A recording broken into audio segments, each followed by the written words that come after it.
वन्दितु सर्वसिद्धे ध्रुवममलमणोवमं गदिं पत्ते बोच्छामि समय पाहुड मिणमो सुध केवली भणिदम। पंच परमेष्टि भगवान की जय। आज समय सार जी में नया विषय है निश्चय चारित्र, और निश्चय चारित्र में निश्चय प्रत्याख्यान, निश्चय प्रतिक्रमण क्या होता है इसकी आज चर्चा करेंगे। गाथा नंबर 397 में निश्चय प्रतिक्रमण की चर्चा है। गाथा नंबर 398 में निश्चय प्रत्याख्यान की चर्चा है। आइए देखते हैं आचार्य कुंद महाराज ने निश्चय प्रतिक्रमण के बारे में क्या कहा है। कम्मं जम्पोवकदं सुहासुहमणेयवित्थरविशेषं दोबारा बोलिए। सुहासुहमणेयवित्थरविशेषं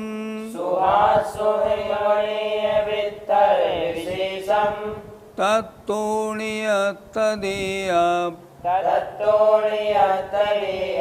पयं तुजोसोपणे कमणं बोलिए। कम्मं जम्पो वैकदं सुहासुहमणेयवित्थरविशेषं तत्तोणीयत्तदेय पयं तुजोसोपणे कमणं। कम्मं जम्पो वैकदं सुहासुहमणेयवित्थरविशेषं तत्तोणीयत्तदेय पयं तुजोसोपणे कमणं। एक महानुभाव का आज फोन आया था। समय सार जी की गाथा प्राकृत की हैं, बोलने में नहीं आती, कैसे अभ्यास करें। अब आप बताइए, हम तो गाथा को 3-3, 4-4 बार बुलवाते हैं। इसीलिए एक सज्जन ने हमसे ये भी कहा था, इतनी बार क्यों बुलवाते हैं? इसलिए बुलवाते हैं ताकि ये प्राकृत आपकी ज़बान पे आ जाए। समय सार को तो याद करना है, जीवन भर इसको अपनी आत्मा में बसा के रखना है।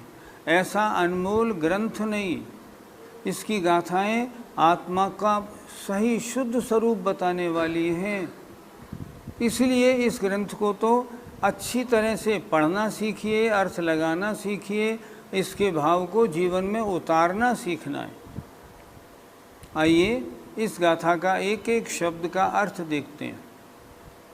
कम्मम कर्म, जम माने जो, पूर्व कदम पूर्व कृतम पहले किए हुए, कैसे, सुह असुहम अणेय वित्थर विशेषम, शुभ और अशुभ रूप, अणेय वित्थर विशेषम अनेक प्रकार के विस्तार से विस्तृत।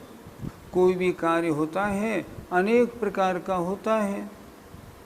तत्तो नियत्तदे अप्पयम, तत्तो माने उनसे, उन अशुभ और अशुभ कार्यों से, नियत्तदे छुड़ाता है, अप्पयम अपने आप को, जो जो सो माने वह, परिक्रमणम प्रतिक्रमण स्वरूप है आत्मा, अर्थात वह आत्मा प्रतिक्रमण स्वरूप है, अर्थात ये निश्चय प्रतिक्रमण का स्वरूप हुआ।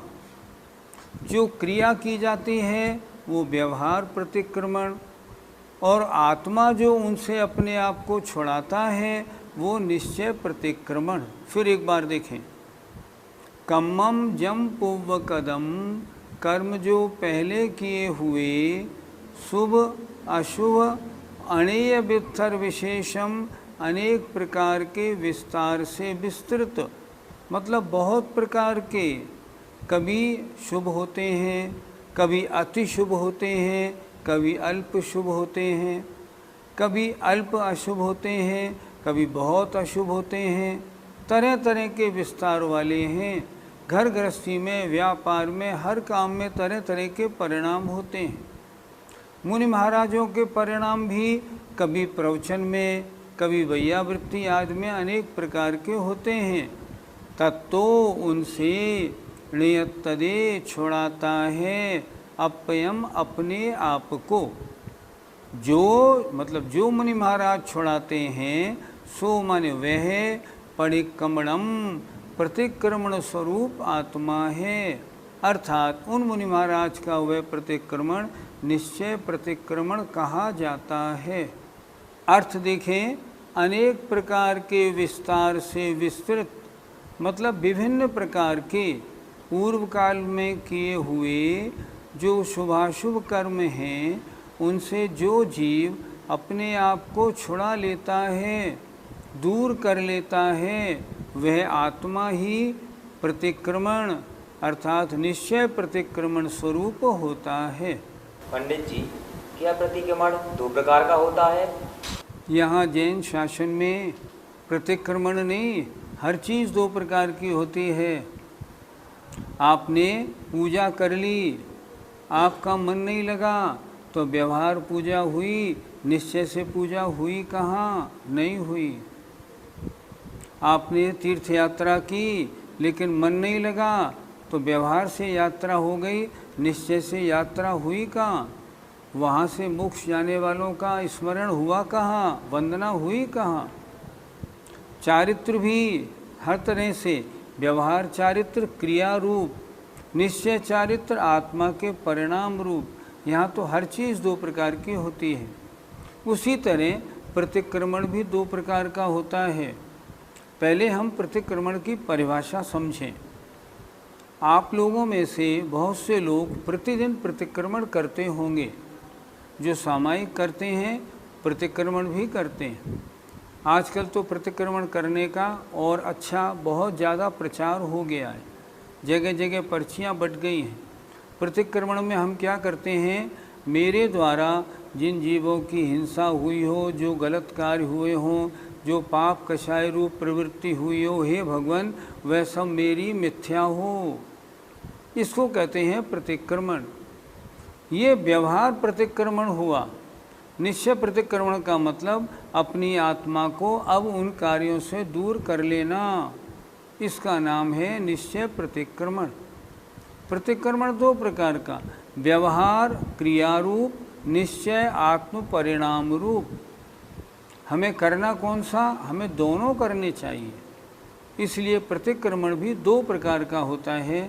जब बहिरंग रूप है, क्रिया रूप है, बोलने रूप है, तब व्यवहार प्रतिक्रमण, और जब आत्मा को बिल्कुल उससे अपने को दूर कर लेना है, वो हुआ निश्चय प्रतिक्रमण। पंडित जी, प्रतिक्रमण शब्द का अर्थ क्या है? मैंने अपने जीवन के पिछले दिनों में जो भी मन वचन काय की गड़बड़ी से जो भी गलत कार्य किए हैं, अन्य जीवों की हिंसा आदि किए हैं, अपने लिए गए नियमों में और चारित्र में जो दोष लगाया है, वह मेरा दोष हे भगवान मिथ्या हो, ऐसा कहना प्रतिक्रमण है। प्रतिक्रमण दिन में 2 बार होता है, साप्ताहिक होता है, फिर 15वें दिन होता है, फिर महीने का मासिक प्रतिक्रमण, फिर एक एक ऋतु का होता है, फिर 4-4 महीने का होता है, और फिर उसके बाद वार्षिक प्रतिक्रमण होता है। आप लोगों ने देखा होगा अनंत चतुर्दशी को जितने मुनिराज या आर्यिकाएँ होती हैं, वो कहती हैं आज हमारा बड़ा प्रतिक्रमण है। बड़े प्रतिक्रमण का मतलब होता है पिछले साल भर में हे भगवान, हमारे द्वारा मन वचन काय कृतकारित अनुमोदना से इंद्रियवश, कषायवश, प्रमादवश या जाने अनजाने में जो भी हमारे व्रतों में दोष लगे हों, जो भी हमारे द्वारा पाप या कषाय रूप प्रवृत्तियां हुई हों, हमने अपने नियमों के पालन में ढील बरती हो, हे भगवान मेरी गलती थी, वो मेरी सब मिथ्या हो, ऐसा कहना इसका नाम प्रतिक्रमण है। ऐसा कहना ये व्यवहार प्रतिक्रमण है, और अपने आत्मा को उन कार्यों से दूर कर लेना इसका नाम निश्चय प्रतिक्रमण है। पंडित जी, यहाँ शुभ कर्मों से छुड़ाने की चर्चा क्यों आई है? आत्मा का उपयोग 3 प्रकार का होता है। जब आत्मा में कषाय की तीव्रता होती है तब उपयोग अशुभ होता है। जब कषाय की मंदता होती है तब उपयोग शुभ होता है। और जब आत्मा कषाय रहित अवस्था में होती है तब आत्मा का उपयोग शुद्धोपयोग कहलाता है। इनमें तीनों में करने योग्य और छोड़ने योग्य कौन से हैं, उपादेय कौन से हैं? आचार्यों ने लिखा, अशुभोपयोग पाप रूप प्रवृत्ति सर्वथा हेय है। अच्छा, शुभ पुण्य रूप प्रवृत्ति, धर्म रूप प्रवृत्ति ये कथनचित हेय है, कथनचित उपादेय है। आपने धर्म रूप प्रवृत्ति को हे कैसे कह दिया? शुद्धोपयोगी की अपेक्षा जो मुनि महाराज शुद्धोपयोग में हैं उनके लिए शुभ प्रवृत्ति हेय है। हमारे आपके लिए पूजा पाठ, स्वाध्याय, तप, दान आदि प्रवृत्ति उपादेय है, क्योंकि गृहस्थ अवस्था में शुद्धोपयोग तो होता नहीं और शुभोपयोग भी नहीं करेंगे तो हम कहीं के भी नहीं रहेंगे। और इन दोनों से हटके जो मुनि महाराज, यहाँ चर्चा है निश्चय चारित्र की। निश्चय चारित्र शुद्धोपयोग में होता है, निश्चय रत्नत्रय शुद्धोपयोग में होता है, निश्चय सम्यक दर्शन भी शुद्धोपयोग में होता है। तो निश्चय चारित्र में निश्चय प्रतिक्रमण की बात हो रही है, तो ये शुद्धोपयोग की चर्चा है। और जब वे मुनि महाराज शुद्धोपयोग में जाएंगे तो शुभ और अशुभ दोनों विकल्प उनके लिए हेय हो जाएंगे। मैंने जो भी शुभ और अशुभ रूप प्रवृत्तियां की हैं, मैं उन सब से अपने आप को दूर करता हूँ। दूर करके कहाँ ले जाता हूँ? अपने आप को शुद्धोपयोग में रखता हूँ। मैं अपनी आत्मा में रमण करता हूँ। मेरी शुभ रूप जो प्रवृत्तियाँ थीं, मैं प्रवचन करता था या मान लो औरों से तत्व चर्चा आदि करता था, अब उनको छोड़ करके एकांत में अपने आत्मा में रमण करता हूँ, इन सब को छोड़ता हूँ। ऐसा जो मुनि महाराज करते हैं उनके इनको छोड़ने की बात कथन रूप व्यवहार प्रतिक्रमण और उनसे अपनी आत्मा को दूर करने रूप निश्चय प्रतिक्रमण होता है। ये निश्चय प्रतिक्रमण में शुभ अशुभ दोनों क्रियाएं छोड़नी हैं और अपनी आत्मा में अपने आत्मा के स्वसंवेदन में डूबना है, अर्थात शुद्धोपयोग में लगना है। शुद्धोपयोग की अपेक्षा शुभ और अशुभ दोनों हेय हैं। गाथा 397 का पद्यानुवाद देखिए।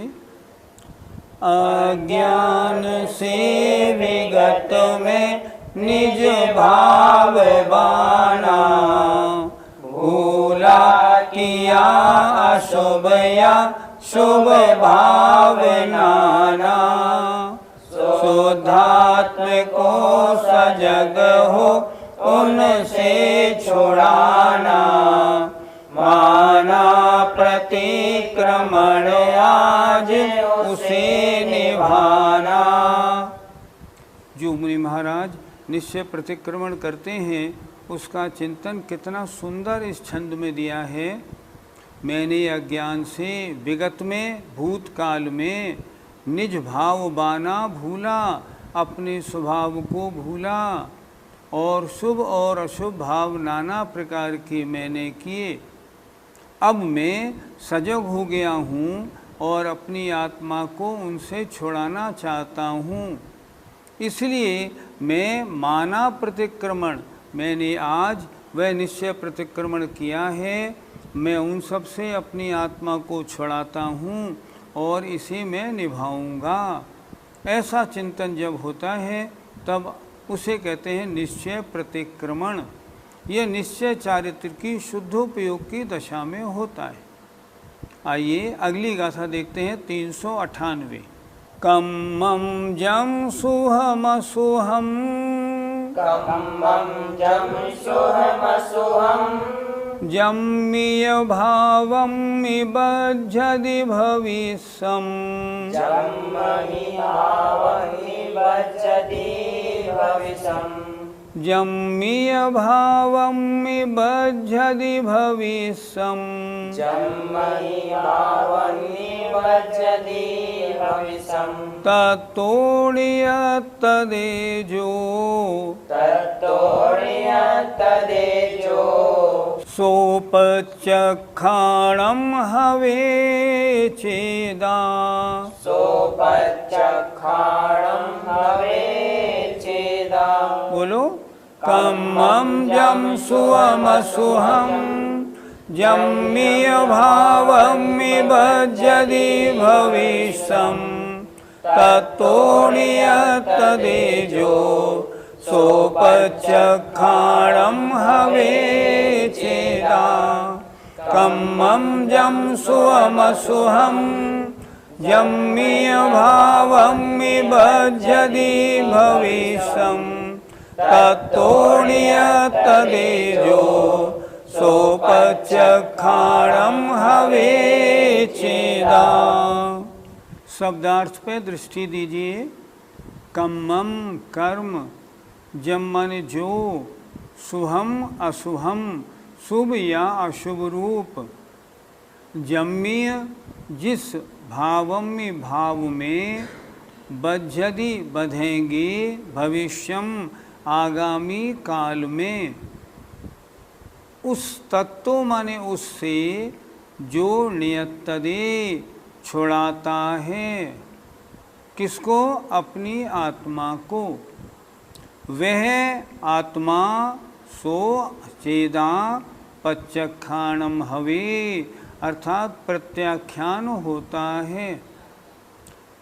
प्रतिक्रमण में भूतकाल संबंधी गलत कार्यों के बारे में और प्रत्याख्यान में भविष्यत काल संबंधी गलत कार्यों के बारे में।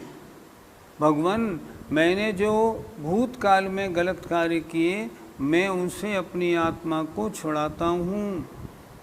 भविष्यत काल में जो काम गलत होंगे, मैं उनसे दूर अपनी आत्मा को करता हूँ। मैं उन गलत कार्यों को नहीं करूँगा। उसका नाम प्रत्याख्यान। एक बार फिर देखिए शब्दार्थ।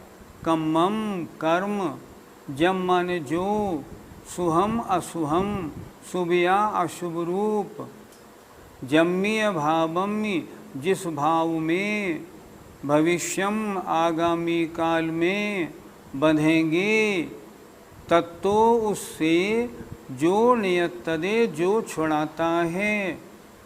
ये गलतियाँ तो होती रहती हैं। भगवान, जो मैंने भूतकाल में की वो मेरी मिथ्या हो, उनसे अपने को छुड़ाता हूँ। और भविष्यत काल में भी ऐसी गलतियाँ जो शुभ या अशुभ रूप हैं, इनसे अपने को छुड़ाता हूँ, अपने को दूर करता हूँ, इनको नहीं करूँगा। ऐसा जो आत्मा चिंतन करता है, सो चेदा वह आत्मा पच्चक्षाणम हवे, निश्चय प्रत्याख्यान होता है। अर्थात उस आत्मा के निश्चय चारित्र में होने वाला प्रत्याख्यान होता है। जो भूतकाल से अपने को जिसने छुड़ाया, वो तो निश्चय प्रतिक्रमण हुआ। भविष्यत काल में होने वाले गलत कार्यों से मैं अपने को दूर रखूँगा, अपनी आत्मा को दूर करता है, उसके निश्चय प्रत्याख्यान होता है। और वो आत्मा निश्चय प्रत्याख्यान वाली कही जाती है। अर्थ देखें, आगामी काल में शुभ या अशुभ कर्म जिस भाव के होने पर बंधे, उस अपने भाव से जो ज्ञानी दूर रहता है।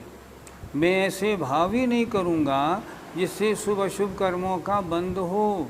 आगे वह ज्ञानी ही प्रत्याख्यान होता है, अर्थात वह उस आत्मा का निश्चय प्रत्याख्यान कहा जाता है। पंडित जी, ऐसा प्रत्याख्यान मुनिराज कब करते हैं? जब बहिरंग क्रिया करते हैं तब तो उनके व्यवहार प्रत्याख्यान होता है, और जब अपनी आत्मा को उन गलत कार्यों से या शुभ अशुभ कार्यों से दूर करने के आगामी काल में जो शुभ अशुभ कार्य होंगे, अब मैं अपनी आत्मा को उधर जाने नहीं दूंगा, ऐसा निर्णय करते हैं, तब होता है निश्चय प्रत्याख्यान। ये कौन से मुनि महाराज करते हैं? कौन करते हैं? मात्र मुनि महाराज करते हैं। हम और आप जो सामायिक आदमी प्रतिक्रमण प्रत्याख्यान करते हैं, ये तो व्यवहार प्रतिक्रमण व्यवहार प्रत्याख्यान है।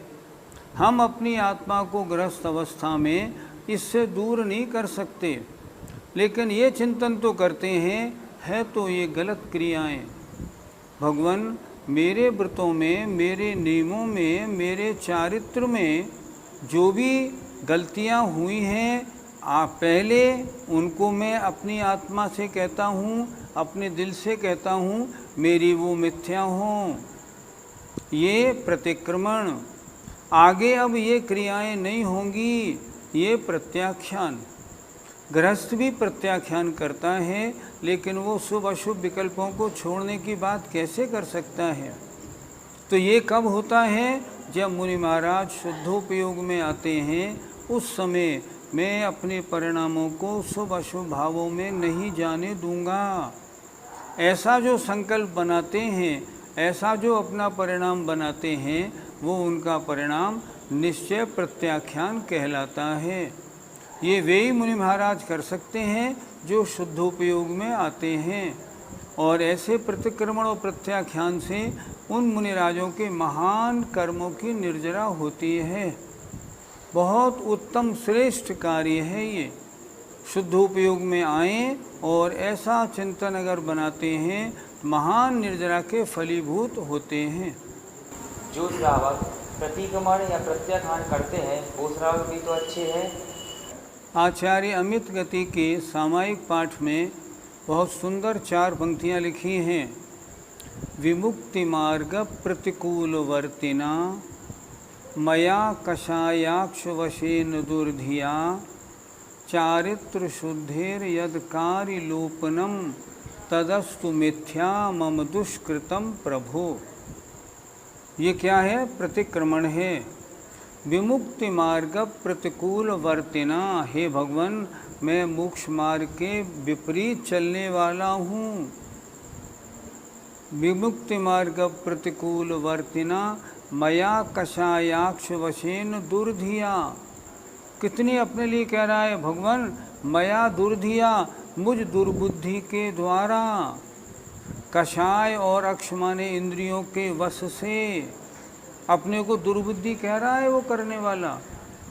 चारित्र शुद्धेर यद कार्यलोपनम, चारित्र की शुद्धि में यदि कोई कमियां की हों, तदस्तु मिथ्या मम दुष्कृतम प्रभु, हे भगवान, मेरा वे गलत कार्य मिथ्या हो। हे भगवान, मैं उससे छूटना चाहता हूँ, दूर करना चाहता हूँ। जब श्रावक ऐसे परिणाम करता है, महान पुण्य का बंध और खूब निर्जरा होती है।